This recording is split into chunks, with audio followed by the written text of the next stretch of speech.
ለእህቶቼ ሳትጋቡ በፊት የምታያቸው ባህሪያቶች እነሱ ራሳቸው ናቸው። እሺ ካገባሹ በኋላ አብረሹ የምትኖሪው ካገባሹ በኋላ የሚቀየር ባል የለም። ባል ሲሆን የሚመጣ አዲስ ማንነት የለም። ሳታገቢ በፊት የምታያቸው ችግሮች ካሉ፣ ሬድ ፍላጎች ካሉ፣ የባህሪ ችግር ካለበት በቃ እንደው ውስጥሽን ኮንፈርት የሚነሳሽ ማንነት ካለው ያው ባህሪው ተባብሶ ተቀጣጥሎ እንደውም 24 ሰዓት ካንቺ ጋር ሊኖር አብሮሽ ይገባል።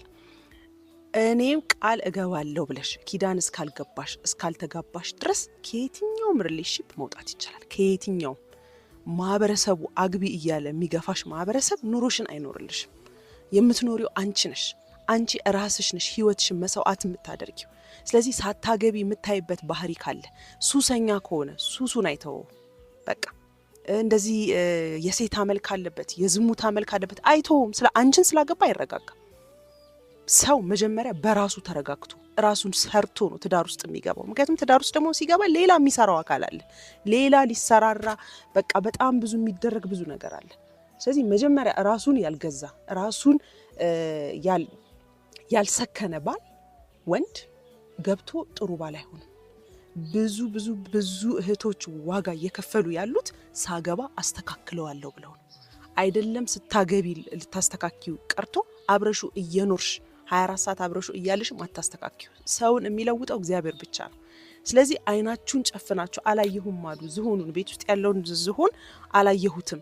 በቃ ኤሌፋንት ኢን ዘ ሩም ዲል መደረግ አለበት። ባልና ሚስት ከቤታቸው ዲክሽነሪ ሊሰርዟቸው የሚገቡ ቃላት፣ አንደኛ ፍቺ እና መለያየት የሚሉ ቃላትን በቤታችሁ ውስጥ ትንሽ የእሳት ብትነሳና በርና መስኮት ባይኖረው ቤቱ ተሟሙታችሁ እሳቷን ታጠፏታላችሁ እንጂ ለመውጣት በምንም መንገድ አታስቡ። ለምን? መውጫ ስለሌለው። ትዳርም እንደዛ ነው። ስለዚህ ቤታችሁን ትዳራችሁ ውስጥ የሚፈጠሩ ችግሮች ሲኖሩ ችግሩን ለመፍታት ሩጡ እንጂ እናንተ ለመፋታት አትሩጡ። ቤታችሁን ትዳራችሁን ተረባርባችሁ በቃ ዋጋ ከፍላችሁ ያቆማችሁትን ትዳር ስሩት እንጂ አታፍርሱት። ስለዚህ ከቃላቶቻችሁ ከንግግራችሁ በቃ ስትጣሉም ስትጨቃጨቁም ምንም ነገር ስታደርጉ ብንለያይ ይሻላል ብንፋታ ይሻላል የሚለውን ሀሳብ ከአእምሯችሁ ከልባችሁ ከአንደበታችሁ አንሱት። ሌላው ደግሞ የእንትና ሚስት አታውቂያትም የእንትናን ባል አታውቀውም።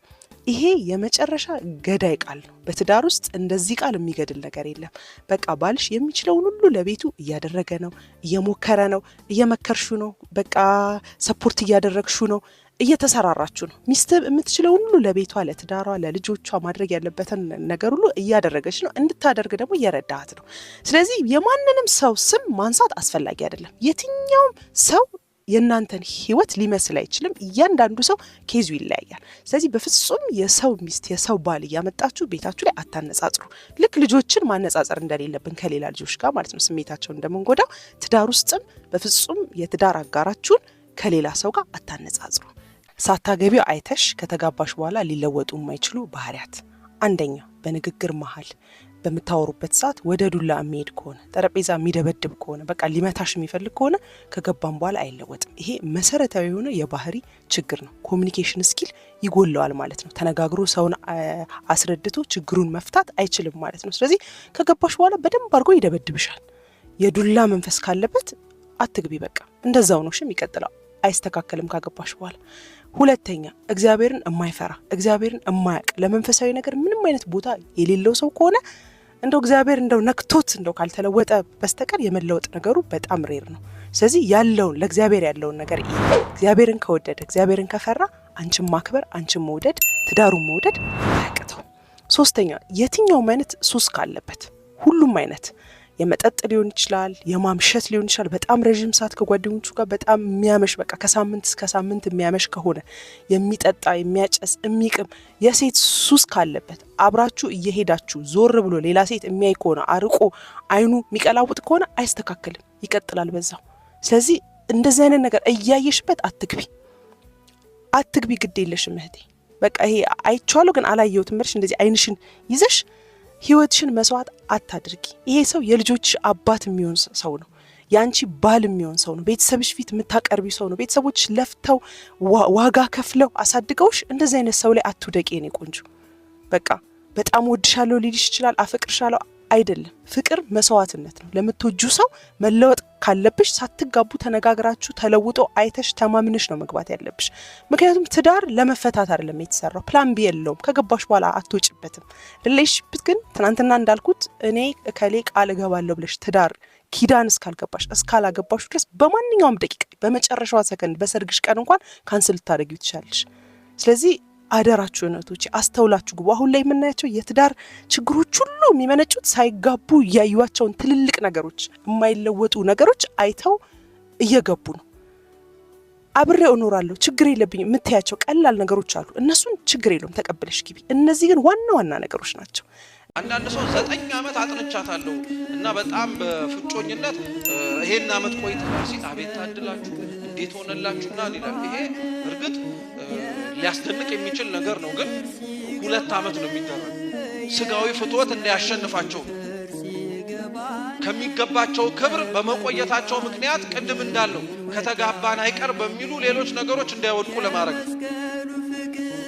እሺ ሌላስ ነገር ቢፈጠር ጤነኞች ባይሆኑ ለምሳሌ ቢታሰር እዳ ቢኖርበት ረጅም መንገድ ቢሄድ ሩቅ አገር ቢሄድ 4 ዓመት ወይ 3 ዓመት ይፈቀድላት። ከዛ ውጪስ ያንን ሂደት ከነፍስ አባት ጋር ተቀምጦ ወይ ከዛ ሰው ጋር ተነጋግሮ በደንብ አድርጎ መስመር ማስያዝ ያስፈልጋል። የጮኝነት ጊዜ እንዲረዝም የማይፈለገው ሌሎች ፈተናዎች በመርዘሙ ምክንያት እንዳይመጡ ነው። ለምሳሌ ቤተሰብ ጣልቃ ሊገባ ይችላል። ቢፈልግህ ኖሮ ለምን እንደዚህ መቆየት አስፈለገ ብሎ ሊመሰረት የሚችለውን ትዳር ሰይጣን ሊያፈርስበት የሚችልበት መንገድ አይታወቅም። ትዳር ለኛ ስናየው እንደዚሁ ዝም ብሎ ትዳር ሊመስል ይችላል። ሰይጣን ግን እግዚአብሔር እድገታችንን እንደሚመለከተው እሱም ደግሞ በደንብ አድርጎ ነው የሚከታተለው። ለምን መሰላችሁ? እኛ ራሳችንን ይጥቀምም ይጉዳ ብዙ የምንዘነጋቸው ነገሮች አሉ። ሰይጣን ግን እኛን ለመጣል ሲል ብዙ ነገሮች አይዘነጋም፣ አይረሳም። በፍጹም በደንብ አድርጎ ነው የሚከታተለው፣ በደንብ አድርጎ ነው የሚያይ። ስለዚህ ከዛ ቅዱስ ከሆነው ጋብቻ ሊወጣ የሚችለው ዘር ፍሬ አሁን እነሱ ያሉበት ቅድስና ላይ ሆነው ቢቀጥሉ ሊመጣ የሚችል ነው ብሎ ካሰበ ትዳሩን በተለያየ መንገድ ያፈርሰው፣ በደንብ አድርጎ ነው የሚያፈርሰው። ብዙ ጊዜ ሰርግ ከተደረገ በኋላ መልስ ላይ ካየ በግ ይታረድና የመዝለል ባህል አለ። በጣም መታረም ያለበት በተለይ ኦርቶዶክሲያን የሚመለከቱ ቢያርሙ። እኔ አሁን ሌሎች ወንድሞች በሌላ እምነት ያሉ ወይም ደግሞ እንደው እውቀቱ የሌላቸው ቢያደርጉት አላወቁም ይባል። ቢያንስ ሌላው ቢቀር በቅዱስ ቁርባን በተክሊል የተጋባ ሰው ይህን ሲያደርግ ማየት በጣም ያሳፍራል። ምናልባት ባህላቸው የሆነ እንዲህ አይነት ማህበረሰባቸው ላይ ያሉ ሰዎች ካሉ እሱ ሌላ ጉዳይ የሚታይበት ጥናት ይፈልጋል። ከዛ ውጭ ግን ቤተ ክርስቲያን በግም ደምም የምትሻገርበትን ዘመን አልፋለች። ዛሬ የሚያሻግረን ደም የሚፈርድልን ደም ወደ መንግስቱ የሚያፈልሰን ደም የክርስቶስ ሥጋና ደም ብቻ ነው። ብዙ ጊዜ ታስባል ብዬ ገምታለሁ። መልስ ላይ ይታረ ለፈው ተሻገሩ ይባል። ይሄ በጣም ነው እኮ። ከዛ ውጪ ከመብልነት ከመጠጥነት ውጪ የአንድ ተራ የእንስሳ ደም አያጸድቃል። ከዚህ አይደል ራዕይ ዮሐንስ ላይ እነዚህ ነጫጭ ልብስ የለበሱት ማን ናቸው ይላል። ከመከራው ዓለም የመጡ ልብሳቸውን በበጉ ደም ያጠቡ። ይሄኛው የክርስቶስ ደም ነጭ የሚያረግ ደም ነው። ይሄኛው ግን ልብስ የሚያቆሽሽ ደም ነው። በክርስቶስ ደም የተሻገሩ ቁርባን የተቆረቡ ደሙ የፈሰሰላቸው በቤተ መቅደስ የተጋቡ ሙሽሮች ደግሞ በተራ በበግ ደም ሲሻገሩ ማየት በጣምና ይሄ በተለይ ቢያርሙት መልካም ነው ቢታረም ብዬ አስባለሁ። ስለዚህ የተሻረግ አንዱ የመስዋዕት ሁለተኛ የማንጻት ስርዓት የኦሪት የማንጻት ስርዓት ተሽሯል። የተሻረግ ነው። ዛሬ ለምሳሌ ካህን እንደ ኦሪቱ የማንጻት ስርዓት አይሰራም። በብሉይ ኪዳን እኮ እኔና አንተ በብሉይ ኪዳን ብንሆን አንድ አስክሬን ብንነካ በድል ረክሳቸዋል ተብሎ እኮ መንጻት ይፈጸምልናል። ትክክል። የራሱን የቻለ ስርዓት አለው። በትክክል በጣም ከባድ ነው። ዛሬ ግን ያ ሰው ብትነካው ባትነካው ምንም ከእንትን ጋር ምንም ግንኙነት የለውም። በብሉይ ኪዳን ያለች ሴት በወር ግዳጇ ጊዜ ትሪት የምትደረግበት መንገድና በአዲስ ኪዳን ፈጽሞ ልዩነት አለ። በኦሪቱ እኮ እንዴት ተወሱ በወለደች ጊዜ እንደው መውለድ ደግሞ አለ። ወንድ ከወለደች 80 ቀን 40 ቀን፣ ሴት ከወለደች 40 ቀን። የወንዱ ላይ 7 ቀን እነዛ 7 እና 33 አሉ። ከደም የምትነጻበትና ከመርገም የምትነጻባቸው ናቸው 7 እና 33። እንደገና ደግሞ 80ው ቀን አለ። 80ው ቀን ላይ 14ቱ ቀን እና 66ቱ ቀን ከደም የምትነጻበትና ከመርገም የምትነጻበት ተብሎ ነው። ዛሬ ግን ከደም የምትነጻበት ብቻ ነው የቀረው። ከመርገም ቢለው ዛሬ አይቆጠርም። አየህ በዛ ሰዓት የነካት እጇን እንኳን የሚነካ ሰው ሰውነቷን እርኩሰት ተብሎ መንጻት ይደረጋል። ያ የማንጻት ስርዓት አሁን ቀርቷል። የተሻረው የሚባለው እሱ ነው። መለየት የተሻረው ህግ የተባለው እሱ የማንጻት ህግ ስርዓት ተሽሯል። ዛሬ ካህን ለምሳሌ ማንጻት ስርዓት ለማድረግ በእጁ ቢላ ይዞ በክሲያርድ ወይ ሌላ አታገኙ። ለምን ይመስላል ቤተክርስቲያን የምትከለክለው? አየህ እንዴት ኦሪታዊነት ጋር ለይታ አዲስ ኪዳን ላይ ስርዓቷ እንዳበጀችው። ዝም ብሎ አሁን ካህን አሁን ማረድ አይችልም። ታውቃለህ ማረድ የማይችለው እውነት ዝም ብሎ ትርኢት ነው አይደለም። ከነገረ ድነት ጋር ጥልቅ ግንኙነት አለ። የክርስቶስን ደም በሚነካ እጁ እንደ ኦሪት ካህን መንካት ስለማይችል ኦሪታዊነትን የሚያስቀጥሉ ህጎች እንጂ የተከለከሉት ከጽድቅና ከምግባር ጉዳይ ጋር የተያዙ ጉዳዮች አይደሉም። የተተኩ ደግሞ አሉ የጸኑም አሉ። ይህን ከፍሎ ማየት ያስፈልጋል። ጌታ ምን አለ? ህግና ነቢያትን ልሽር አልመጣሁም ላጸና እንጂ ልፈጽም እንጂ ብሏል። ይህን እንዴት ሊፈቱት ነው ታዲያ? እነሱ ህግ እንግዲህ ልሽር አልመጣሁም ቃል በቃል እኮ ይላል እዚህ ጋር። 10ቱ ትእዛዛት አልተሻሩ።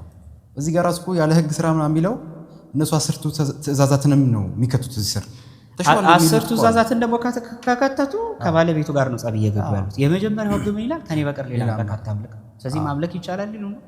እንደዛ ነው። ስሜን በከንቱ አትጥራ ይላል፣ ስሙ በከንቱ ልጥራ። አየህ ይሄ ነው ልዩነት እንዳለው እኮ በዚህ ማወቅ ይችላል። ስለዚህ ህግ ስራ የሚለውን አለመረዳት። ትክክል። የተተካለ ምን ግዝረት በጥምቀት ተተክቷል። ትክክል። ዛሬ ማንም ግዝረትን ለጽድቅ አያደርግም። ሁለተኛ የኦሪት ክህነት በአዲስ ኪዳን ክህነት ተተክቷል። እንደውም ይኸውልህ ቅዱስ ባስልዮስ ዘቂሳርያ ምን ይላል መሰለህ? ደብረ ታቦር ላይ ያለውን ሲፈታ የማቴዎስ ወንጌል ምዕራፍ 17 ላይ ጌታችን ሶስቱን ከምድር ሙሴን ከብሔረ ሙታን ኤልያስን ከብሔረ ሕያዋን አመጣ እና ምን ይለዋል? የብሉይ አበው ከአዲስ ኪዳን አባቶች ጋር የኦሪትን በአዲስ ኪዳን እየተኩ በክርስቶስ ማዕከላዊነት ወይ በክርስቶስ ምስክር አምላካዊ ምስክርነት እያቀባበላቸው ነው ይላል። ክህነትንና አባትነት እና በምን ይመስሏል? እንደው ጴጥሮስንና ሙሴን ያመሳስላቸዋል። የነቢያት አለቃ ሙሴ ነበር ይላል። ለጴጥሮስ የሐዋርያትነት አለቃ ሲሰጠው ነው ይላል። አየህ እያመሳከረባቸው ነው። ግን ሁለቱም ደግሞ ቢደቅል ጸባያቸውን ያመሳስላል። ሁለቱም የተጠሩት ከውሃ ነው። ሙሴ ውሃ ላይ ተጥሎ እሱ ማሳያ ጠመደ ተከተለኛ። ሁለቱም ደግሞ የሚደንቀው ነገር የሁለቱም ጸባይ ላይ ሁለቱም ደግሞ የሕጸጽ ድካም ተገኝቶባቸዋል። ሙሴ ምን አለ? እኔና ውሃ ልንሰጣችሁ እንደሚገባ አታውቁም ምን አለ? በዚህም ከናን አልገባም። ጴጥሮስም ደግሞ የምትየውን ሰው አላውቅም ብሏል። ሁለቱም ለጴጥሮስ ምን አለው?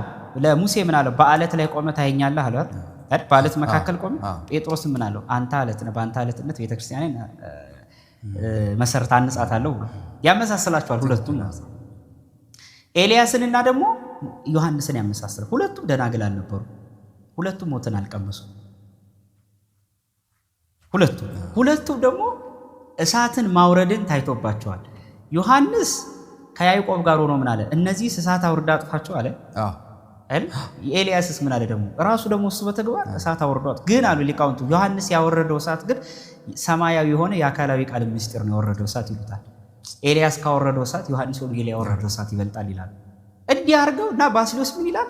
የብሉይ ኪዳንን ስርዓት በአዲስ ኪዳን ስርዓት ይተካየናል። ግን ይላል ሙሴ የሰራው የማንጻት ስራ ተተካ እንጂ ሙሴ ግን አላለፈም። ሙሴ ግን አልተሻረም። ስለዚህ የተተካ ምንድን ነው መለየት ያስፈልጋል። ክህነት በአዲስ ኪዳን በሐዋርያት ተተክቷልና